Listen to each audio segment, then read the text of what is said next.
Welcome back to Don't Waste the Chaos, the podcast where we talk about real leadership, the kind that shows up in the messy, bold, and in-between moments of building something that really matters. So today I'm sitting down with Kristin Graham Brown, founder and CEO of Hoot Design Company, a culture-driven branding agency that's really flipping the script on how businesses show up on the inside and on the outside. Kristin is the creator of the brand being method, and I love most about her work that she talks about how the brand is who you are and the marketing is what you do. And we've applied that directly inside of my firm. I love it. It's been very clarifying for us. And Kristin's not just helping leaders build brands that reflect their values. She's also helping their visuals, but that comes secondary, definitely, to that foundational values piece, which I really love. She's one of the boldest CEOs I know, and especially in an industry that so many people do not totally understand what marketing and branding do. I feel like she's completely carved out how she's going to show up as a CEO. She offers 12 weeks of paid maternity leave in an industry where that's practically unheard of, especially for small businesses. She's invested in her business in ways that challenge traditional thinking, and she's building a workplace where people actually want to be and where they feel like they actually belong. Today, we're talking about motherhood, leadership, money, and education, and how to run a company with a backbone and a heart. So I'm excited to dive into it. Kristin, I want to start with something that I love to hear you talk about, and that is your 12 weeks of paid maternity leave at Hoot. Why did you decide to do that in an industry where no one else is really doing that, especially for a small business? Yeah, well, thank you, Kerri. And I definitely, am trying to create a workplace. I think that's the thing is that we're making an effort towards that every day. Do I always do it correct and well? Surely not. But I'm glad you brought up the 12 weeks of maternity too, because it is so hard. So I will not say that I've never had moments of, why am I doing this? We can't keep doing this. Or even, at this point, we are really trying to make sure we have a diverse staff so that we can, create contingencies when we have multiple people out. Because I would say this is a really good example of like walking the talk, and that walking the talk is really hard. Because what I think I want to say here is, I don't blame small businesses for not offering maternity. So the thing that I want to make sure really comes across is like, this is so hard, and who we should be frustrated with, I think, are the systems. Like I'm not here to rail against small businesses who don't offer maternity, because I think it is incredibly taxing on a small business. And I think there's just a big misunderstanding for lay people out there what it costs to pay for a maternity leave, and why I think it is so essential that this is an area that I think needs to be supported more as a society. Like on the societal level, I think this should not be solved by private industry, in my opinion, because it really creates such a barrier for small business versus like the Googles of the world, right? People who are, working with billions of dollars in profit are always going to be able to put together these very lucrative benefits packages. And so I think as a small business, it's something that it's really important to me to walk the talk, but I want to be really clear that this is just my hill to die on. I can't die on every hill. So we're not giving people cell phones here or anything like that. So I think it's kind of like what makes sense. I'm really passionate about creating on-brand benefits. So for us, this is one that makes a lot of sense. We feel very strongly about creating a workplace where women especially, but all parents can have a career they love and a family and home life that they're also proud to be a part of. And that is really hard nowadays. So that's something I'm just, that is the hill that I've decided is worth it for me. But I do want to be really clear that I think it's really, really hard. And every time, we've had ones where we've had 2 at the same time, we've had 3 in 1 year, and it just kind of feels like getting punched in the face again and again. So I definitely don't want to, act like, yeah, what a champion I am for offering this, because there are plenty of days where I'm like, this is so hard. And really it's getting the help. It's not just paying people when they're not working. If that was all it was, I actually think that would not be so tough. For us, it's paying for other people to do the work while also paying you to not work. So that's the real challenge, is like getting the supplemental help for a very short period of time, 12 weeks. And then, just a constant roller coaster of that, of managing the workflow. Yeah. So if I was a small business owner right now listening, which obviously that's me too, talk to me about a little bit more of the logistics. So first of all, I'm assuming people might be thinking, well, like, how small is your small business? How many employees Yeah. do you have? So we have 15 people total working for us, and about 12 of those people are, employees, whether Okay. part-time or full-time. Okay. And then talk us through some of the logistics. So what does it look like? It's 12 continuous weeks. Are you doing kind of part-time reintegration? Talk to us through like the kind of the policy aspect of it. Yeah, we offer part-time reintegration, but honestly, no one has taken me up on that. So most people just do 12 weeks totally out from the day you go out. So like, if you go out early, yeah, honestly, most people do go out a couple days early. It gets so rough at the end there. And then they are, 12 weeks out and they're getting paid 70% of their salary. And then we do offer people to bring their baby to work with them when it's time to come back, just because that's a really hard time too. After only 12 weeks, to put a baby in full-time childcare is a tough call to make too. So we say people can bring their baby for a year. However, after they start crawling, it's pretty much, be too complicated to continue. Yeah. So a couple of things you said are so interesting to me. And I'm sure if more employers would do this, we'd have a lot more data around it, but a lot of people aren't. So think about, like, I've been in HR for 20 years. So when I think about how many people work up until birth, it's almost all. Mm-hmm. That's because they don't have a good maternity leave policy. I Totally. literally worked on Friday and then woke up and gave birth on a Monday morning So and didn't, I was going to work until my water broke at the office or whatever. That was my goal.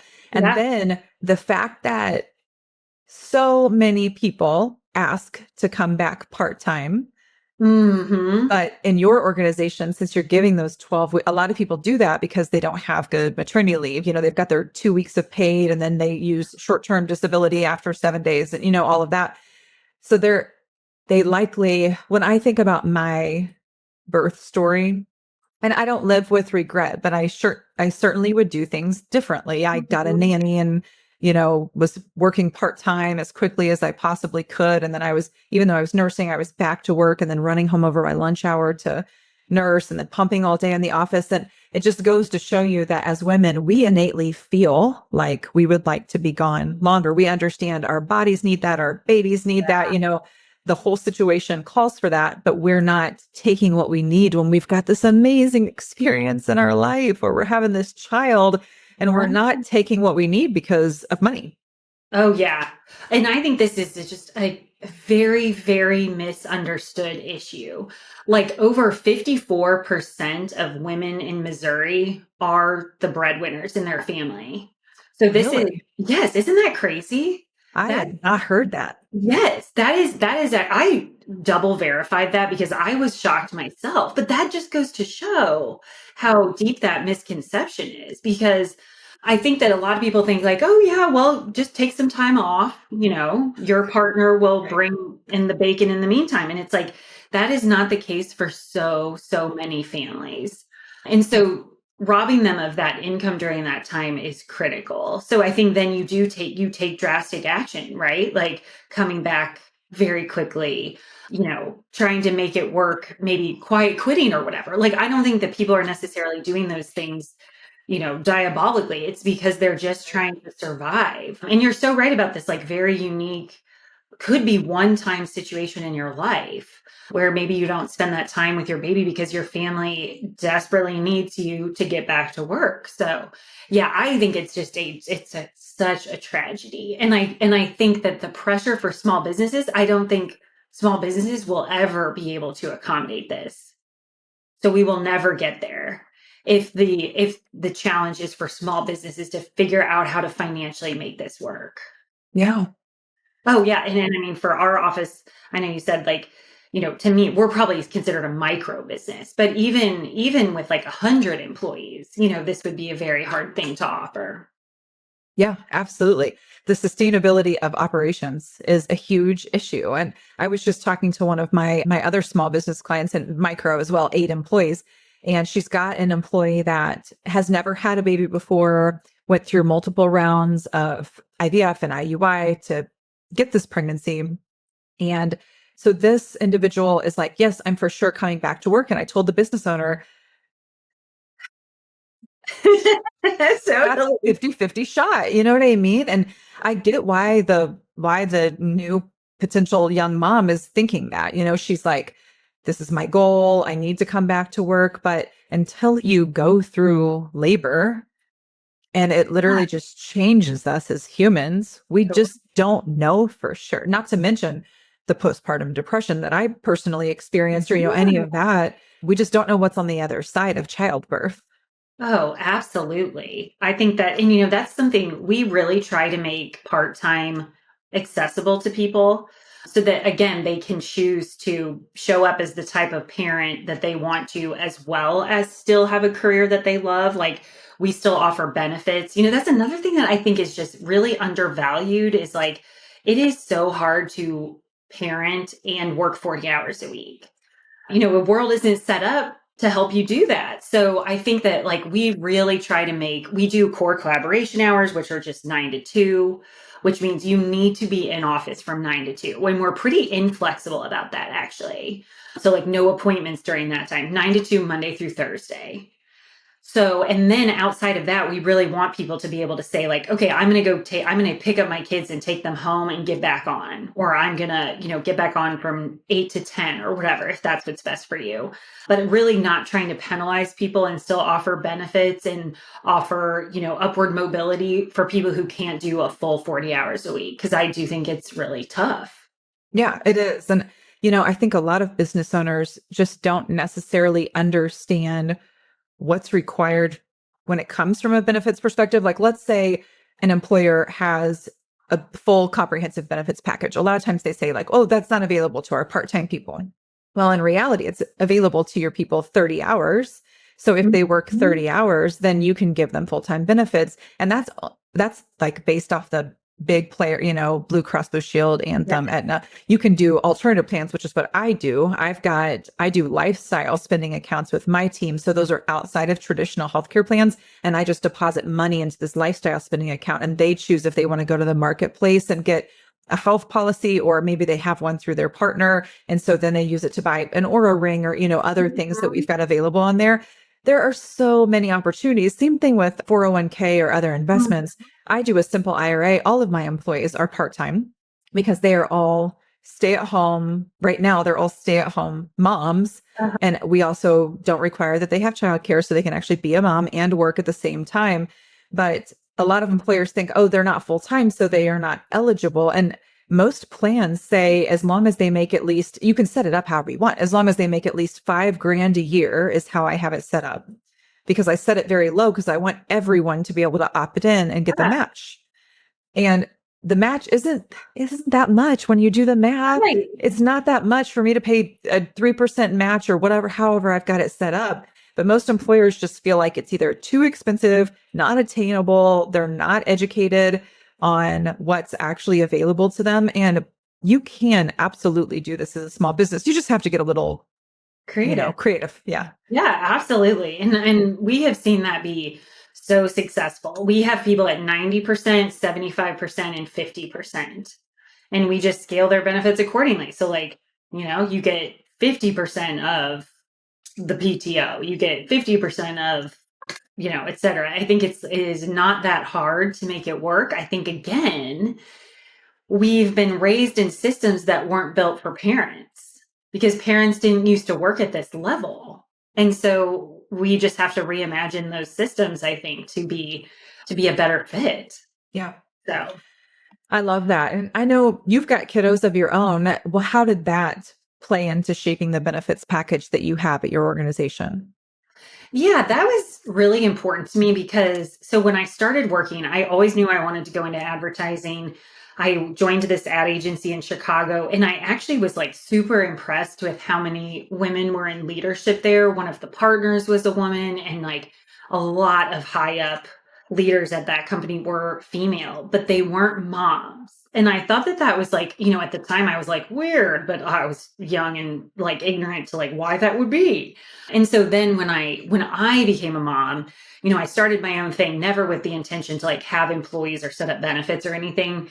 But when I had my first kid, I realized like, oh my gosh, just the bomb that is on your career and the types of I think there's just a misconception about how much it's going to impact your career. I think sometimes when I hear younger people now talking about, I'm not going to let it affect me.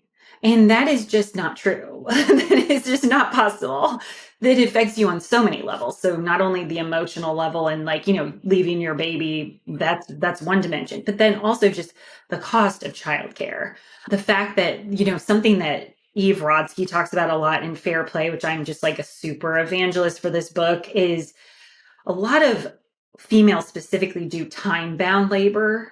So things like picking the child up at a very specific time is often the labor that women take on within a household, whereas the man might take on like, in a cliche way, like mowing the lawn, changing the oil, something that can be done at his discretion, which is a really big deal to think about. Like, are you going to be the partner that is always picking the child up from childcare? Because what that means is no after work meetings, no after work networking or connecting. And then often when there's a fire drill, which in our industry is fairly common, it's very hard to manage those fire drills if you have to be the person doing the time bound labor or doing like, oh, I'm always the person covering when childcare is closed or little Jimmy has diarrhea or whatever. Those are the types of things that can really impact your career. And you think that you are insulated against those things with enough drive and fortitude. And that is just not the case. And, of course, in some instances, if you're very, very wealthy, that is something that I think a lot about when I think about when I had kids. I think there's a lot of, you hear out there a lot, like, you're never ready. There's a narrative of like, you're never ready. Don't worry about it. And then I think that's actually very unhealthy. I think that like women, especially if you want to work, need to be very calculated and intentional about when you decide to try to have kids. And I know for some people it's not that easy or simple, but there needs to be like planning. There needs to be conversations with your partner. And I think we need to do our research around like, how much is childcare? It's probably a lot more than you think. How are we going to afford childcare as a couple? Like let's make these decisions intentionally. And I didn't either. So I know it's like an uncommon thing to have the foresight to do. But if I were to go back and do it again, I would have really thought through that stuff. Because I think it's very easy to get caught up in the like, sunshine and rainbows of a child, which is like the most incredible gift you can experience. But it's also like, so what does that actually look like for us as a couple in a family if I want to work? Let's talk about what that looks like, Yeah. I didn't have Keegan until I was 30, and I still, I felt young at the time. Yeah. I'm in my mid 40s now. 30 was young, but also looking at it compared to, I had friends that were having babies at 22, 23, Right. young. And even at 30, I felt like I didn't come at it. I didn't understand, to be honest. You know what I mean? I just didn't understand what I was doing. And then I scrambled and had a lot of times throughout my career, the 20, the whatever, almost 14 years since then, that I have pivoted or slammed on the brakes because I was like, wait, I didn't do this with intention. Mhm. And now he's getting ready to go to kindergarten. Let me take a few months off. Or, like, I don't like the way this is going. I'm feeling like things are getting out of control. This is I only have one child that I gave birth to. I've got a couple of stepdaughters, but I didn't really get to raise them like this. And so it really causes some whiplash if you even allow yourself to slow down and think, am I doing this the way that I wanted to? And then if you don't slow down and think, then you've got that psychological burden later where you question the mother that you were, and the emotional piece to that. It's so layered. Absolutely. It's really like a rewriting of your identity. So I think, maybe if and it's probably one of those things, like if my mom had said, pump the brakes. Where are you guys going to go to daycare? I probably would have been like, you don't know anything. Yes, we'll figure it out. Yeah. Totally. But I think now what I really try to do with when people ask me about this, because it is such a part of my daily life, having employees and running a business and stuff, I think it is so worth creating a little bit more intentional thought around this. Like, do a spreadsheet budget that would take an hour on a Saturday with your partner to say, what can we actually afford? And then also thinking like, I think something that is lost on a lot of people is like, do I have family around to help? Because that's why I live in mid-Missouri, is because I think that having family to help raise my kids is the type of life that I want for myself and them. But it is such a gift to have family around to support you. And then I certainly wouldn't be where I am today without multiple family members, like my husband's parents, my parents, aunts and uncles and stuff that have made it possible to raise kids with like a real village, which you just don't see as much now. Yeah. Yeah. But you mentioned your husband. Let's talk about him a little bit. I know, or at least I believe that he's gone part-time. How has that flipped traditional like gender expectations, especially in your business or in your friendship circles? Yeah, that has been like a really, really cool experience for us. And I think, again, like, I'm really glad we were much older when we did this. So it was easier to be intentional because we were more wise, I would say. So the first thing we did was we did get a therapist specifically to walk through flipping our dynamic. So we went to her with this, to say like, hey, well, he's about to go part-time. So we will be like solidifying the breadwinner dynamic, of me being the breadwinner and him being the primary, caretaker of the home, let's say. Can you help us navigate this? And that was actually extremely helpful to have like a third party expert helping us kind of work through that. And I think what's really interesting about how we approached that, because when we got married, he was an engineer. He is still an engineer. And, and I was an art director. So he definitely made more money than me when we were starting out. And I think that was our expectation, is that would always be the case. And I think what became very clear to us when I started Hoot was that I loved my job so much. And he didn't, and he really never did. I think he was probably very driven by like, this looks like a career that will be stable and have a good, decent income, And so it was a really cool experience for us to see what it looked like for a couple, like, the person with the communications degree ended up, I think, because I love what I do so much, the money came more easily. And I just don't know that the money ever would have come really easily for him. He's actually phenomenal at that job too. Like, he constantly has people reaching out for him to continue working with them. It just doesn't fill his cup, and I don't think it ever will. I don't think it will ever be like a Sunday afternoon and he's like, I can't wait to get back to that on Monday. Whereas I literally feel like I work 7 days a week because I love it, not 8 hours or anything, but for me to do like 30 minutes or an hour or two on the weekend is enjoyable because I like what I do so much. And so that's another thing, like within your couple, that I think is very worth, no matter what the layout of your family structure is, it's totally worth talking about. Like, do you like what you do?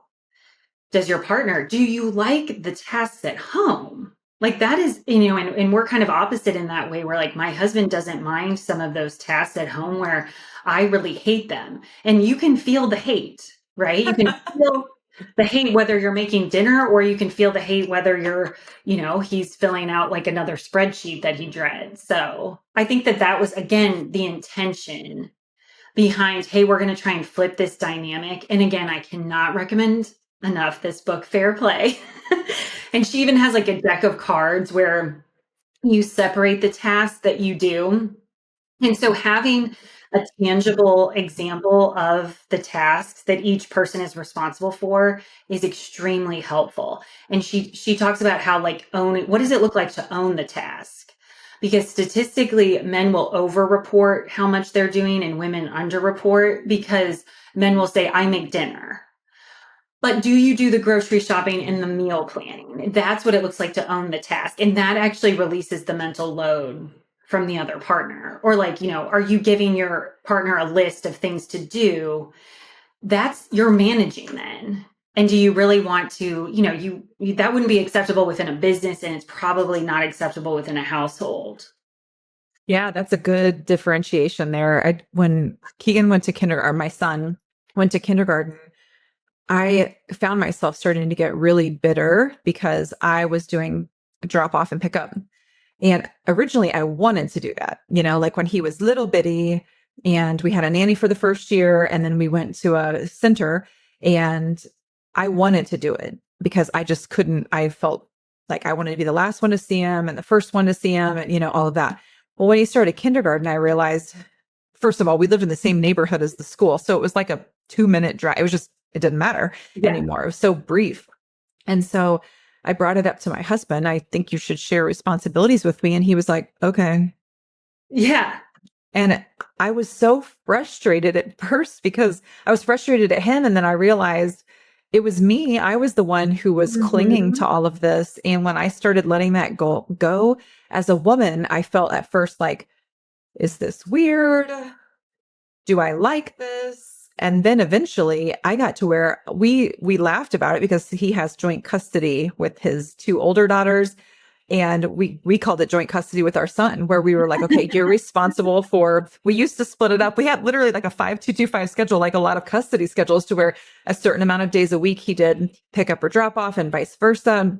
Now we've gotten to where, same thing when you were saying, what do you like? He drops off in the morning because I really, really like my at-home morning routine. And it's so important for me to be, honestly, just a good human being the rest of the day. And so we've said, like, he always does mornings and I always do afternoons, unless we have a conflict. And then we kind of have to negotiate with one another. Like, does this work for you to swap with me? And it's been huge for our marriage. And same deal, like he picked up making dinner, which again, I used to feel burdened by. Yeah. And I don't mind doing the grocery shopping, and I really like to organize the pantry, and I like to say grace over the way the things are stacked and all of that. But as far as him cooking dinner, I used to think that I had to do that.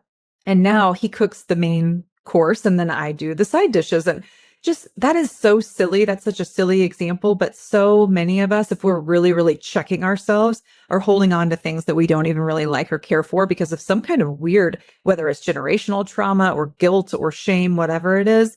If we can really get to the place of what we actually enjoy and partner with one another, then you get to that true like spousal relationship, that partnership that we all desperately want, but are sabotaging our own.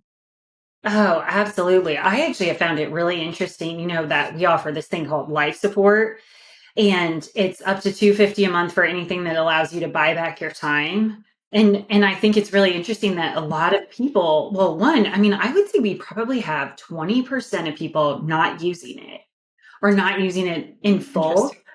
Because they're probably, some of that's probably going on, right? Like, what should I be responsible for? What did my mom do? And house cleaning is one of those things that I think is like deeply emotional. Like, I don't feel tied to that, and I don't feel like a better human being because I'm cleaning my own house and stuff. But I do think that I understand why people feel that way enough so that they would not take free money. We need you to just show your receipts that you paid for house cleaning and we will reimburse you. And people will not do it because I think it's a deeply emotional thing. So just goes to show it's not all logic there.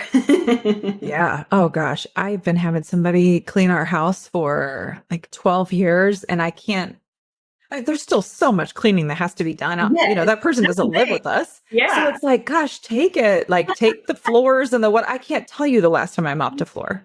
Totally. Because that's one of the things she does. Yeah. Totally. So let's talk about money a little bit. We're stepping all into the non-traditional topics here, but I follow you online and I've seen that you've made some interesting decisions when it comes to financials. So I want to talk about your financial advisor. I see you posting about him. I follow him as well. I also want to talk about your decisions to invest in real estate too. So can you talk to us about the monies? Yes. Well, I think that was a really transformational experience for me, working with specifically like a money coach. So that's Mike Brown through Unbreakable Wealth. And I started working with him in like 23, I think. And I actually reached out to him because we had gone through like this really tough time in the business where we had been let go by our biggest client. So I was like in total freak out mode. And what was really cool about him, I think one of the biggest benefits of working with him is not only is he helping with like the psychological stuff, but so he was a very successful entrepreneur who exited himself. So he can look at your books as well and give you actual feedback on, almost like both sides of the coin, like the money tactical stuff as well as the like mindset, emotional, psychological stuff. And that was really what I needed. I really needed both. And so, yeah, he has really helped me. I'm still in his like weekly program now. It's like group. So I did one-on-one. Now I do like a group stuff. And for me, it's just really nice. Every week I have time set aside that I'm going to think about money. I know for some people that might sound crazy, but for me, I was a designer, and then like I love design. I identify very much as a creative and like someone who like didn't even like math, and I think you really have to get over that as a business owner. You have to love your numbers. You have to get very into, I used to relate it to him. Like I would say it's kind of like stepping on the scale. Like I would just rather not do it. And I assume at some point I'll feel my pants getting tight. And I think like he really helped me challenge that. Like, okay, what numbers do I actually need to know? Look at those and understand those on a deep, instead of getting really overwhelmed, maybe looking at over engineering, like what I'm looking at every week, which is unnecessary. And then definitely with the psychological part, I think he really helped me. I think a lot of the people he talks to, they either have scarcity or abundance issues. Like you're either running from your past in one way or another, and you're either overspending or underspending.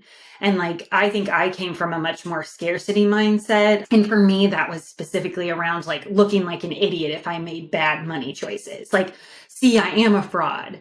I shouldn't be doing this. I don't deserve to run a business. I never had this skill set anyway. And now I've made these bad money choices. So I'll just not spend any money. And that definitely doesn't work. Don't recommend. So that was really helpful for me to like dig into like, okay, when am I making those choices? And like baggage about rich people suck. That's something that I think a lot of people are unpacking and then if you think rich people suck, how will you ever accumulate a lot of wealth? So. Yeah, that's huge. I'm in, which you actually recommended the book, Buy Back Your Time by Dan Martell.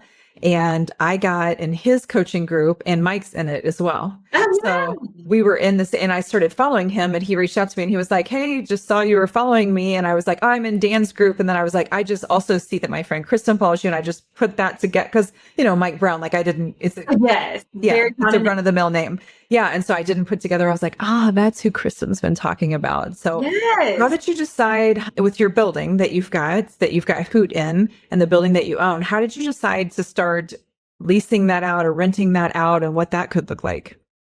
That was something that I feel like came about very organically. And I do think I was in like right place at the right time for that. I try not to say all my fortune has come through that right place at the right time, but I really do think this was a situation of luck, because right around 2020, we decided to kind of like look for buildings. We had been renting for 10 years from the same landlord. I actually really like my old landlord, and it just had become like, you don't have total control of the space.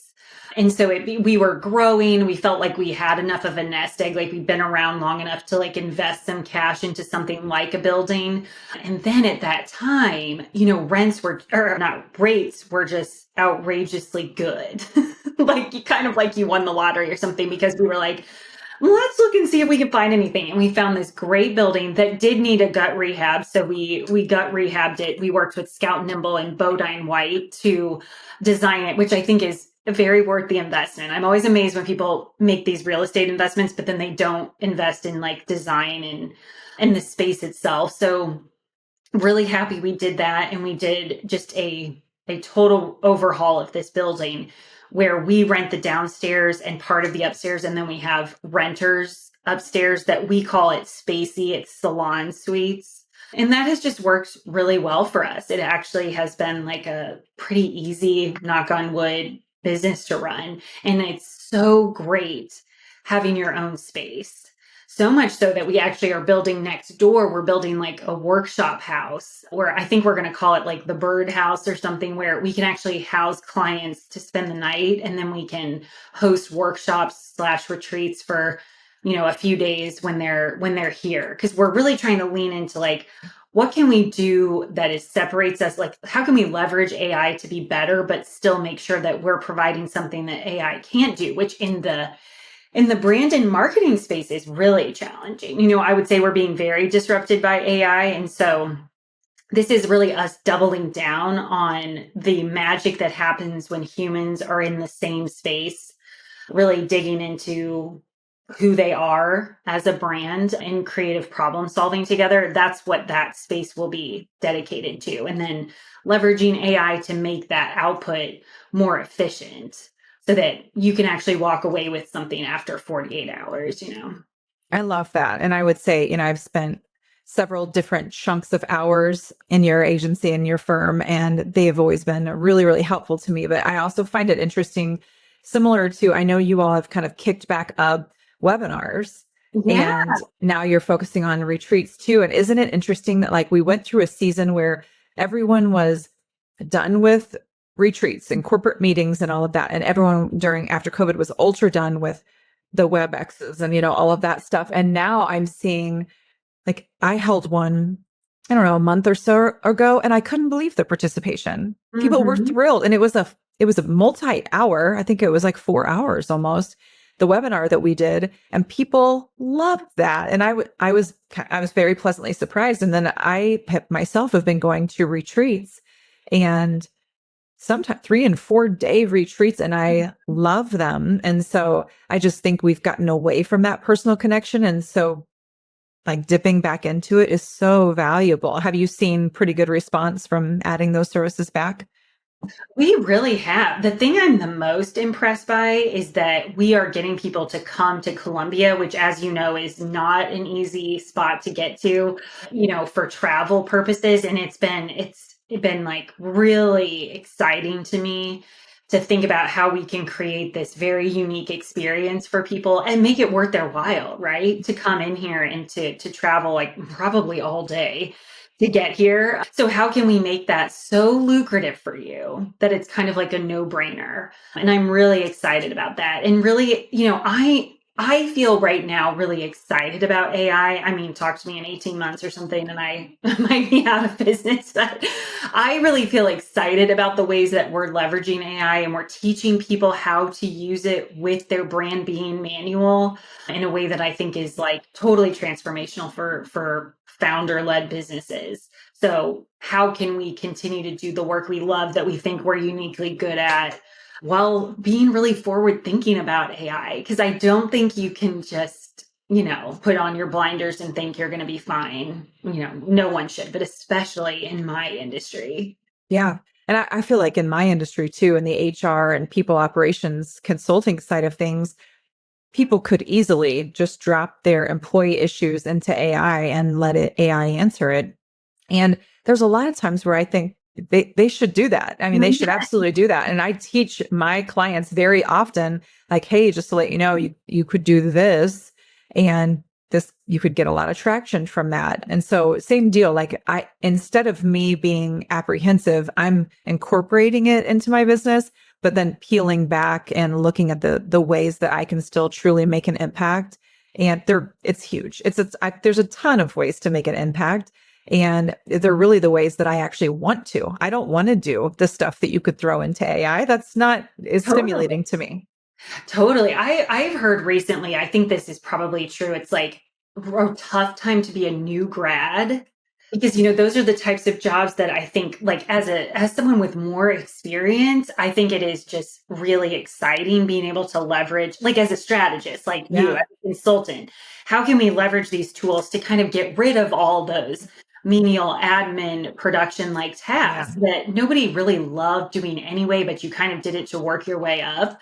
And it's very disruptive in the creative production space. We are planning on all of our production work going away in the next 2 years. However, I think without knowing who you are as a brand, like what's your messaging, what's your point of difference, how do you leverage who you are, what's your narrative, et cetera, how are you going to stand on your core values and everything. I think those are the things that really allow you then to produce on the other side very quickly and efficiently. But when you don't have that stuff, AI can't do taste. It obviously can't do, like it can't understand who you are without some input. So I think when you have fantastic inputs, you will get fantastic outputs. Mm-hmm. Yeah, absolutely. So you've said in a few different areas that you like to push the envelope on how business should be done. And I definitely see that in you. And I love that about you. It's one of the things that really draws me to you. What's something that you do at Hoot specifically that might make a traditional agency a little uncomfortable? I think probably the thing that I'm proud of is really doing the work of knowing who we are and who we're for. I think we can really stand on that proudly. So like, I really believe in having a hot take. And like I was saying before, you can't die on every hill. So it's not just being, an outrageous personality or voice or something. I think you really have to decide like, what are the things you're willing to fight about and really be able to take heat for those. And so for me, that's things like, I certainly am not trying to be a place for just women, but I want to make sure, I really think the policies that we have will benefit everybody and certainly all parents for sure. But I think it's really cool to have something that you're really passionate about. And that's okay if that repels people. So like if they're, if there's like a 23-year-old out there who's like, oh, I don't want to work with a bunch of millennial parents, I would be like, totally. Totally. Yeah, find your spot. Yeah. Yes. Like you deserve to find that place that's right for you. So the thing that I absolutely love about brand is like, there is no right or wrong way to do it. It just needs to be intentional and it requires a deep dive on you, typically the founder. And what is the culture that you want to create? And I think it is so magical and like such an honor to help people do that kind of work where they get to decide who they want to be and why anyone should care.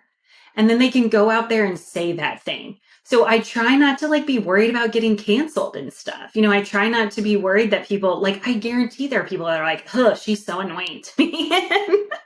That's okay with me.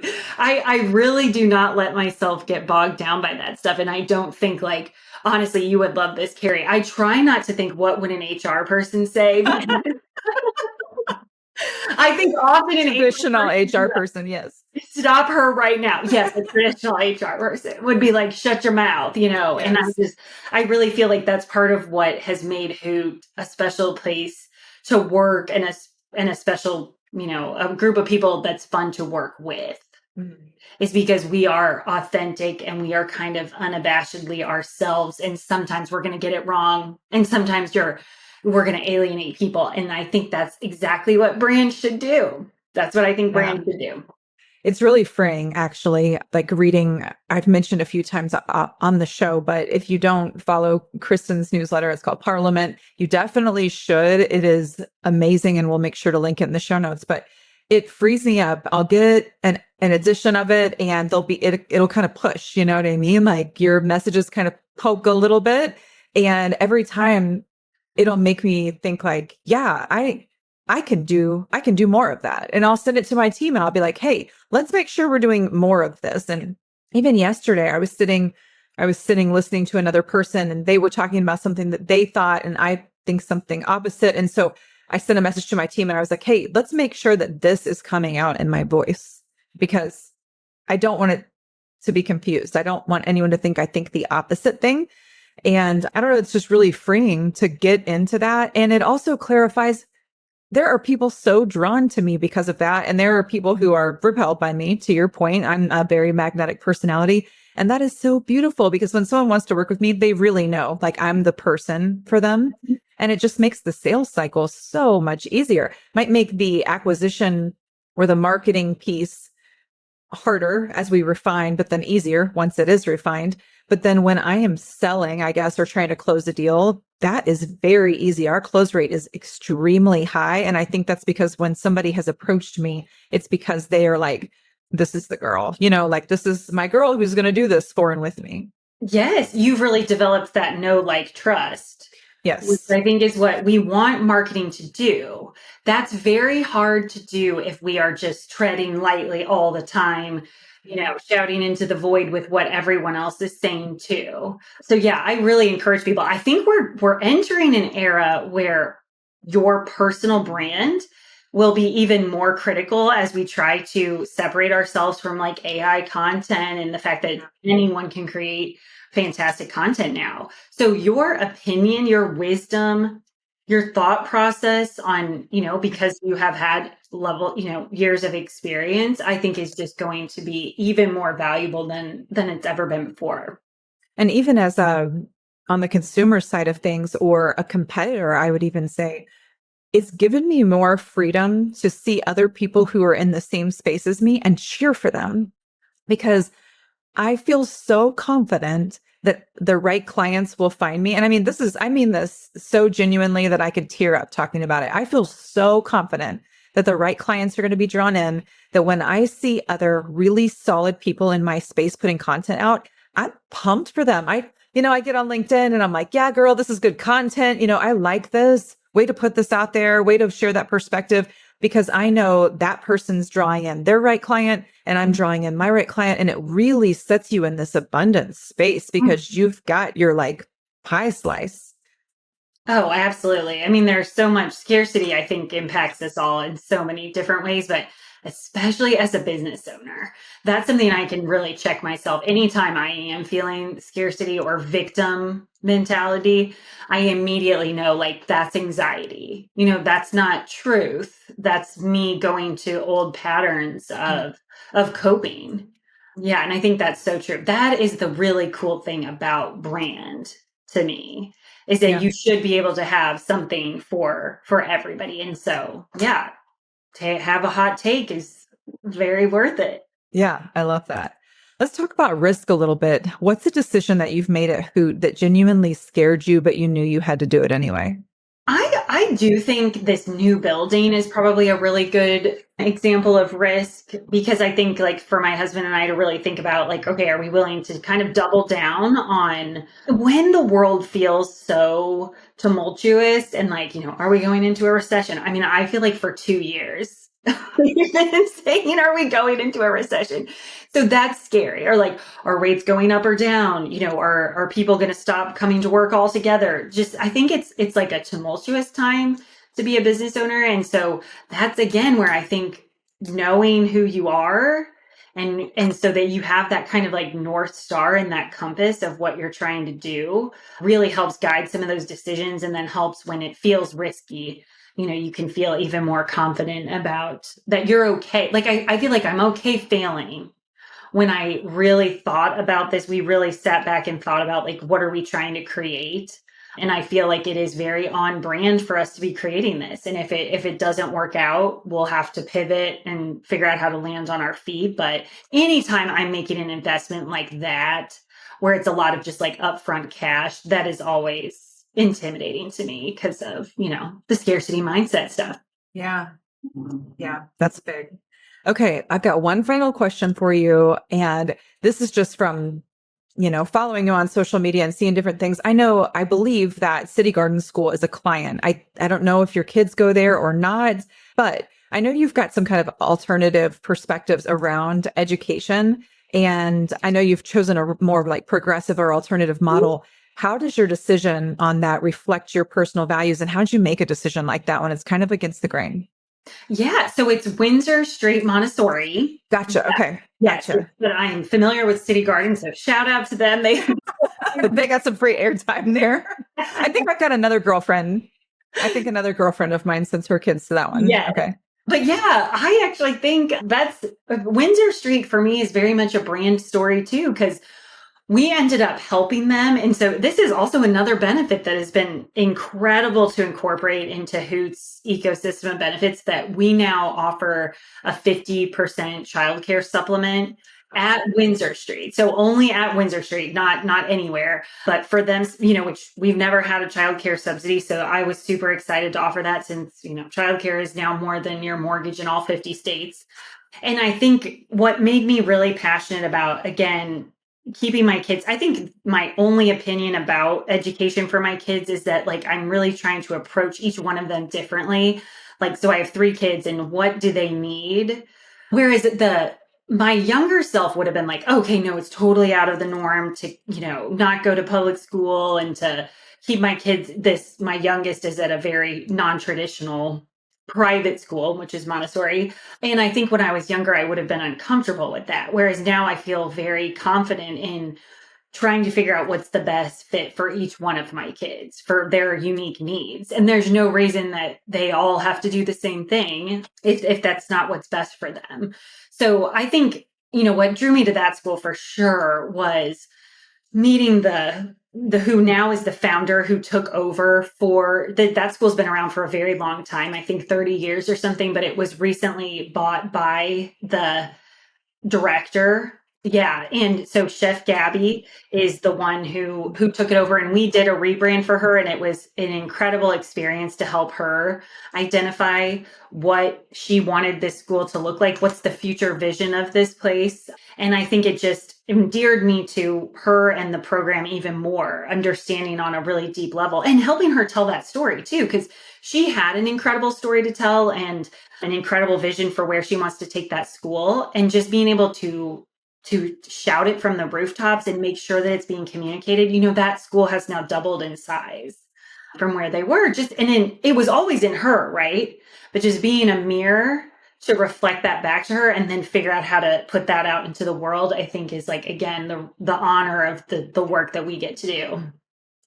Is she also the one who does guest chef at Nourish as well? Is she the most talented? I need to have her on the show. You should. You totally should. Yeah, she's incredible. She has the most incredible story. She's an immigrant from Venezuela. Okay. Yeah. And she was a trained chef, and she was a single mom for a long time. Yeah, she has an incredible story. Now she's the owner of Windsor Street Montessori. Oh, I love that story. As soon as you said Chef Gabby, I was like, no, wait a second. I feel like I eat her specialty dish every month at Nourish, whatever it comes out. I don't even care what it is. I just show up and I'm like, I know it's going to be good. She is so talented and on many, many levels. So very cool. Very cool. I love that. I love wrapping up with hearing another strong female that I need to be connecting with. So anything else you'd like to add before we wrap here? No, I would love to connect with anybody. We're on Instagram at Hoot Design Company. Our website is hootdesigncompany.com. We're on TikTok. I think on TikTok, I'm just Kristin Graham Brown. And on Instagram, I'm K to the G to the B. So I try to do more of my personal stuff out of that account, but I would love to connect with people anywhere. Yeah, we'll make sure to link all of those in the show notes. Kristin, thank you for showing up so honestly and for modeling what it looks like to lead with both courage and conviction.